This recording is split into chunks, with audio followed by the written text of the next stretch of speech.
Well, what do we do at our airport? We basically use the airport, of course, for commercial aviation, but we also use the airport as a field lab, and mainly for the questions that are still open on the topic of integrating new and alternative sustainable fuels on an airport terrain, whether it's SAF, battery electric aviation, or hydrogen. And as an example, I can already say that, for instance, we flew on a 38% blend with the Technical University of Delft and the NLR's research aircraft, of which 4 are based at Rotterdam-Dijk Airport, so the Technical University of Delft and the NLR, so the Aeronautical Institute, have their research aircraft based at our airport. One of these research aircraft is a battery electric aircraft, for now only certified battery electric aircraft, the Pipistrel Velas Electro, which is lended out to flight schools in the weekends when it's available. And one of the flight schools pre-ordered 2 electric Diamond EDA 40 aircraft, so basically Tesla with wings, 85 kilowatt hours. And of course, hydrogen. Well, why hydrogen? Because we're in Europe's hydrogen hub.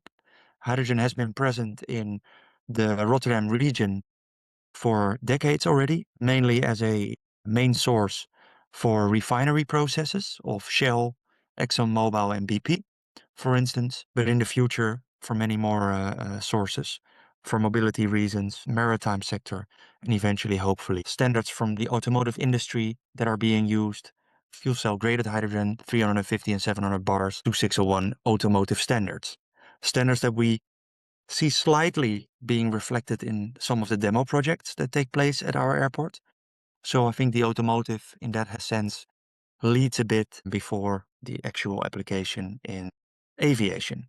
Well, if we take the end goal in mind and take zero emission aviation, especially on the short and medium haul range into aspect, then we're talking about liquid hydrogen, the cryogenic form. With, in this case, what we see in especially the projects when we apply it in an airport environment, still a low amount of standardization and a less common, or in this case, a niche product. So throughout this presentation, I would like to follow the hydrogen molecule in 2 forms. We'll start with the gaseous form, and we will follow the molecule by presenting some of the demonstration projects at both Rotterdam-Dijk Airport and Amsterdam Schiphol Airport.